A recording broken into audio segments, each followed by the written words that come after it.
bertindak, untuk segera bersiap, sebagaimana kita semua di Indonesia untuk berani bertindak, berani bersiap. Dan ini artinya kita mengikhtiarkan bahwa keberlanjutan dan perubahan itu perlu dipersiapkan. Keberlanjutan dan perubahan tidak secara otomatis, harus bersiap. Apalagi kita sadar pesan yang dibawa tadi, merawat semua kebangsaan tadi diulang. Bagaimana kita mendeklarasikan Sumpah Pemuda? Satu tanah air, satu bangsa, dan satu bahasa persatuan. Itu sudah lengkap. Kita tahun 45 punya tambahan satu negara Republik Indonesia. Oke? Tahun 57 kita punya satu tambahan, satu wilayah Indonesia. Karena sebelumnya hanya pulau-pulau, baru satu wilayah. Jadi kita sudah satu bangsa, sudah satu tanah air, satu bahasa persatuan, satu negara, satu wilayah. Ada satu berikutnya yang akan kita ikhtiarkan. Satu kesejahteraan, satu perekonomian, satu keadilan. Tidak boleh kita terus membiarkan bahwa ketimpangan terjadi antar wilayah, ketimpangan terjadi antara kota dan desa, ketimpangan terjadi antara satu pulau dan pulau lainnya. Ini adalah tanggung jawab kita. Satu yang kelima, jadi bagaimana kita bisa mempersatukan sebagai satu perekonomian. Dan bila itu diikhtiarkan, maka kita akan merasakan adanya keadilan. Di Jakarta kami ikhtiarkan apa yang kita lakukan di Jakarta. Sekalian, Jakarta ini luasnya 600 km persegi. Tapi selama bertahun-tahun perasaan satu Jakarta belum terwujud. Kita wujudkan dengan apa? Membangun sistem transportasi yang menjangkau seluruh wilayah Jakarta dengan satu harga. Siapapun dimanapun bisa naik kendaraan umum dan menjangkau seluruh wilayah tanpa ada perasaan perbedaan. Itulah namanya warga sebuah wilayah. Kemanapun merasakan yang sama, baik di daratan Jakarta maupun di kepulauan. Mereka yang tinggal di Kepulauan Seribu juga merasakan kesetaraan harga. Konsekuensinya apa? Bila kepulauan ibu kota tidak terurus, jangan harap kirim pesan kepada seluruh Indonesia, pulau-pulau akan bisa diurus. Tapi bila kepulauan di Jakarta menjadi perhatian, maka kita mengirimkan pesan kepada semua pulau di Indonesia. Ini persoalan waktu, insya Allah semua akan mendapatkan kesetaraan kesempatan. Keadilan sosial itulah pesan selama kami bertugas di Jakarta. Dan keadilan sosial itulah yang menjadi fokus. Kita ingin di Jakarta punya kesempatan yang sama. Dan prinsipnya begini, bukan mengecilkan yang besar, tapi membesarkan yang kecil. Itu yang kita kerjakan selama ini.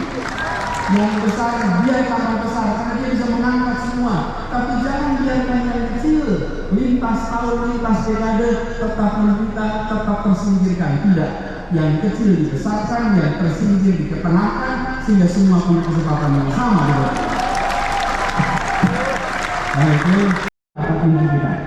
Dan alhamdulillah kita ikhtiarkan itu terus. Karena itu kemarin pada saat kami selesai bertugas di Jakarta, saya sampaikan pada saat pidato penutupan bahwa saya tidak akan berbicara panjang tentang apa yang sudah dibangun di Jakarta. Biarlah kenyataan itu yang bercerita dengan amat panjang tentang apa yang sudah dibangun di Jakarta. Karena kita menawarkan ini dan rekam jejak ini, apa yang sudah kita kerjakan, semua ujungnya itu. Tadi saya sebut transportasi. Mengapa transportasi penting? Biaya hidup di Jakarta ini bisa sampai 30% pengeluaran warga adalah untuk biaya transportasi.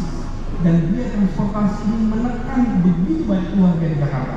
Bila itu tidak dibereskan, maka sampai kapanpun tidak bisa menabung, tidak bisa menyiapkan masa depan yang lebih baik, tidak bisa memberikan kesempatan untuk pengeluaran yang terhabis untuk keseharian. Itulah sebabnya kita bangun transportasi. Jadi sekali ini hanya contoh. Menghadirkan keadilan sosial adalah komitmen yang dilaksanakan di Jakarta, dan itu yang akan dibawa ke seluruh Indonesia sekaligus. Kita akan tunjukkan di Jakarta terjadi persatuan, terjadi keteduhan, terjadi kedamaian. Jakarta adalah kota yang beragam. Keragaman itu karunia ilahi, keragaman itu karunia Tuhan, persatuan usaha manusia. Bagian kita mengusahakan persatuan. Dan itu dilakukan di Jakarta, semua dijangkau, paling kanan, paling kiri, paling atas, paling bawah, yang tengah, semuanya bagian dari kota ini. Tidak boleh kita mengatakan bahwa kita menjangkau semua kecuali 1-2 kelompok. Justru tugas dari negara adalah menjangkau semua, melindungi semua, memberikan pesan kepada semua bahwa negara hadir memberikan perlindungan kepada semuanya. Itu yang menjadi pegangan kita. Karena itu 2 pesan ini, merawat semangat kebangsaan, ini kita jaga. Jakarta alhamdulillah bisa menjadi contoh ini. Assalamualaikum warahmatullahi wabarakatuh.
Tiga, dua, satu.